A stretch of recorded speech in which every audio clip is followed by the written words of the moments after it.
Wala ka na din kung wala ka na gihatag sa Dios sa tao, ang tao nagpaturatoy ra unsa iyang lakwan. Unsa iyang subayon. So ang tao wala Dios. Pero kung imo subayon, ang tao namugnat ang tao tungod kay gumikan sa Dios. So, kung ato bitaw totally kwintahon sa minuldi nga pagkakwinta, very good, easy good kayo. Ang tao, dunay tao tungod kay dunay Dios.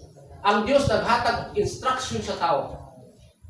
Naghatag og balaod, kanang balaura gugma na aron ikaw musubay sa kabubuton sa Dios. Naon sa ihitabo? Gusto ba daw sa tao karon nga ang Dios mo imo sunod sa tao na baliktad naman?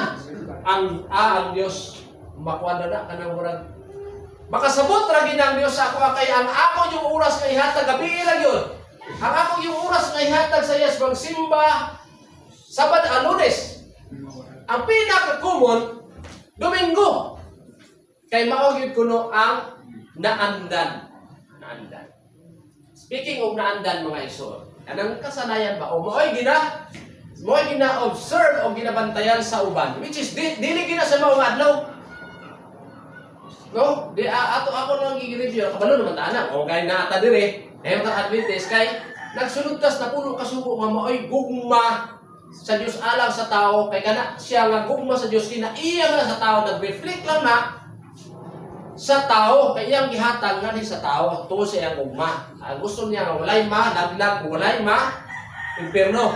Munang naay balaod pinasikan na sa gugma. O kana bang ang Ginoo kuha na siya kanang gitawag na siya gyud og naay hustisya. Say makalimot ko naay hustisya. Kay naay balaod sunda lang. Bitaw nga atong teksto ganina nga gi kuan. Pilia ang kaluwasan. Ingon na dala Ginoo pili ang kaluwasan daw. Kung mupili ka sa kaluwasan, mo kinahanglan ka ra unsa man musubay sa instruction di ay. Di pwedeng pili ka nga Ginoo gusto mo maluwas.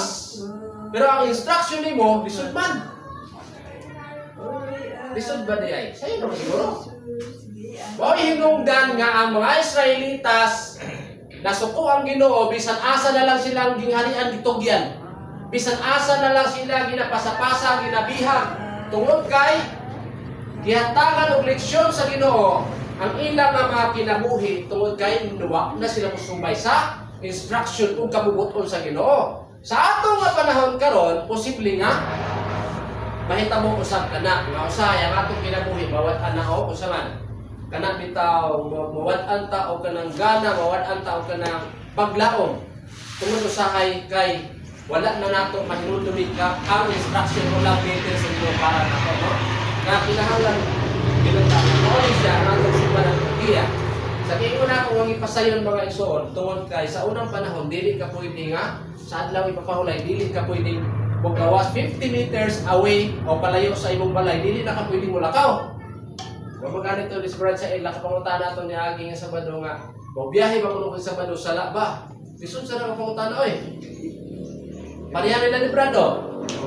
Biyahe pa sila dito. Na ngayon ko kung na asala gyud na brad. Daghan ang mga silok, ug daghan na ang dit na gyud malimba. Pero sa ako gyud dili gyud na siya sala nagdepende sa imong biyahe. Pero ngayon ko nga biyahe ka dito sa Davao ka musimba. Ngayon di ko nga sala na pura nimo kay nga nung adto pa sa Davao nga naay simbahan diri. Kung asa labit ang imong dapit dito ka pero sa unang panahon dili ka pwede mo gawas 50 meters gikan sa imong balay. Kay nga naman sikyat man ang ilang pagkasabot sa kasulatan. Ang mga kaparian sa una nagpa-pretend sila o ang mga pastor sa una, dili pare pa mo sa una no? Pare tino gyud pare sa una. Nagpretend sila nga matarong sa atubangan sa Ginoo pinaagi sa pagsunod sa balaod. Mo nagi-correct ni Kristo tungod which is wrong siya nga ilang gipasunod. Nga bisan pagpamahid og sip-o nagtrabaho na ka. Bisan ang imo nga pagluwas sa mga halimbawa na kay makita nga bisakit ang ulo, ayaw na pasagdi na kay musimba ka. Halimbawa, doon ay sakit ang tiyan, bahala ka diha, magitang tambal nimo. Ingana sa una ang mga pari o mga parisiyo. Mabitaw lang ingon nga ang mga Parisiyo grabe sila musunod sa balaod pero wa musunod ni Kristo. Nawala ang isin sa kamatayon ni Kristo sa ilang kinabuhi. Wala nga gikorek ni Kristo. Pag-abot ni Kristo, nabahin na ang mga Hudyo. Doon ay mga Hudyong Kristiyano, doon na po yung mga Hudyong gitawag og Parisiyo o eskribang Parisiyo nga naagyapon sa simbahan, magsige na lang pamantay sa sulong sa simbahan. Kaysa pag-abot ni Kristo, gipasayon. O gihatagan o gusto kahulugan nga dili sala ang paghimog maayo sa adlaw ipapaunay. Mo na gisulto ni Kristo.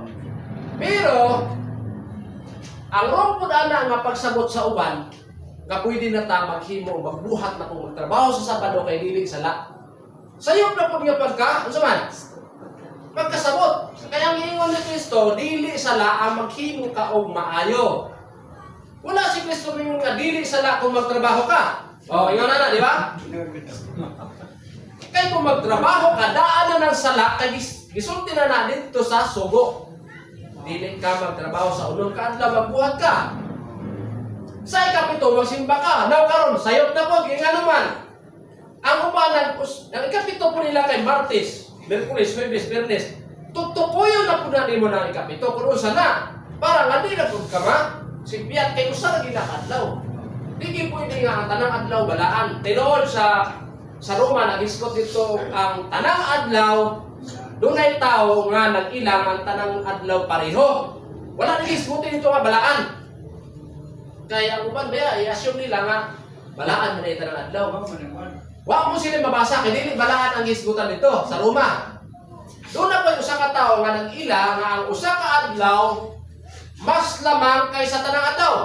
Take note ha. Doon ay tao po nga nag-ila nga ang tanang adlaw pareho ra.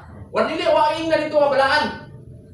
So, duha ka klaseng mga tao sa panahon ni Jesus Christ. Doon ay tao na nag-ila nga balaan ang usa ka adlaw which is mga Seventh-day Adventist. Doon na po yung mga tao nga nag-ila matod pa sa Roma nga pareho ra ang tanang adlaw. Wala bantayan ha? Wala ingon nga balaan ang tanang adlaw. So tukuyon nimo diha, asa diha ang balaang adlaw. Kaya ingon ang konklusyon ato nga teksto ingon ang ayaw hukmi ang tao. Which is dili ta maghukom. Di ta maghukom kung Lunes sila magsimba. Di ta maghukom kung Miyerkules. Ang tanang adlaw pwede ka magsimba, pero dili tanang adlaw balaan. Mo na yatong hinumduman gabinte. Kay ingon sa Dios ang ikapito ra gid ka adlaw wa gid balaan. Nga ang Dios naa diha nakig-uban nimo. Ang Dios nagpahulay, nagbalaan o nagpanalangin.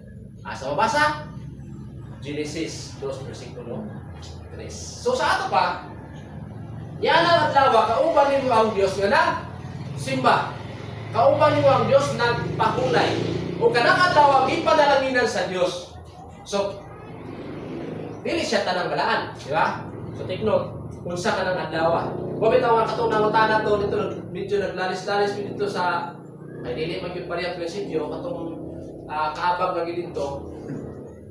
Siya Domingo sa Sabado. Oh, Domingo sa Sabado. Sige tanong ko. Domingo na ay kapito. Di ko Sabado man. Siya Domingo lagi. Unsa ba ning unang adlaw niya? Siya Lunes. Grabe ka Brian jud kay kana bang tubag niya murag kanang confident kay ba? Unsa unang adlaw? Siya Lunes. Murag dili man sa gobyerno. Siya tanawa ka ng kalendaryo. Ako pa yung matanaw sa kalendaryo. Buha na yung kalendaryo kay gusto na may pasantot niya kung sa unang adlaw. Kung niya man ang kalendaryo ang una diri kay Domingo man, ang ikapito Sabado. Siya apit sa uno kay naman sa Lunes. Muna una. Apit na sa iyo pa. ang weekly cycle, pito ra gid siya. Gikan dito, gikan diri, ang murag ang iyang graphic ba pito. So ang una dito Domingo. Mutapos di ka sa ikapito, nga mo sa Sabado. Ingon siya, ingana dahil na pagtanaw, wag kita muwa. Ingon dayon siya nga, napay isa nga kapamatuod nga ang unang adlaw Domingo. Tanawa sa Webster Dictionary, kay si Webster dili sa balista. Unsa ingon dito sa Sunday? Ang Sunday, unang adlaw sa semana, first day of the week. Unang siya adlaw. ang Saturday, ikapito po siya ng adlaw. So di na malalis. Mo lalis pag siya na. Dictionary raman na o kanang dito raman na sa kalendaryo. Naman to proof diri sa Bible nga ang unang adlaw Domingo. Nasa Mateo. So wa na gyud ika ng pangatarungan sa tao. Kung gusto na lang yung mga tarungan, maghimo na lang yung kang imong Biblia. Kung maghimo kang imong dictionary lain para mahimo yung unang adlaw Lunes. Pero di lagi na mausab, recorded na gina. Depende na lang gina sa tao nga musabot. Although ang tanang adlaw pwede yung kamusimba. Wag gi sala anak. Pero naadi ay brad, kauna-una ko na ay sala anak ko tanang adlaw kamusimba. Isumpa ka sumo sa Ginoo. Ang ingon sa Ginoo, unong ka adlaw magtrabaho ka. So wa siya maingon nga unong ka adlaw magsimba ka. Sayop di ay. Ha? Sipiat di ay. May sila nga pasala ba ko simba ko gikan sa Domingo at Lunes. O pito na kadlaw simba ko. Siya raw ginaog. Masipyat pag ko ana. Sipyat na ba igsoon. Ngano man? Naghatag ang Ginoong instruction kung unsa nga ikaw mabuhi. Unong kadlaw magtrabaho ka. So, sipyat dahil mo yung nga magsimba ko ana Lunes magpaingon sa Sabado. Kaya para nga siguradong luwas.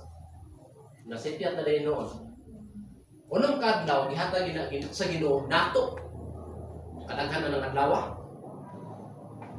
Ikapito rin yun, iyas Ginoo. Kadigin na nato siya, kulangan. Pero dili po ta, mahimo nga sama sa mga kapalian sa una nga, ay nagsimba po ta ikapito, magsige po ta pamantay sa ato nga ison nga, nalit man ka, Brad. Record po na yun. Alakas. Uy, hindi. Nakasando man ka, pasinilas man ka. Ingon ana sa una ang mga eskribang mapresyo, nagtanaw og sayop sa iyang masig ka magtuto. Mabito ingon si Kristo. Panahon ni Kristo yun siya nga, kung ikaw nakakita sa puling, gusto ni mo kuhaon ang puling sa inyong isig katao, tanawa po, sa unaha pagkuha ang truso nga naa sa inyong mata. Pag makakita gali ka sa sayop sa inyong isig katao, buti pa sagot, naitruso sa iyong mata. Pero wag galing ka kakita sa sayaw sa inyong isig katao, wala itruso yung mata.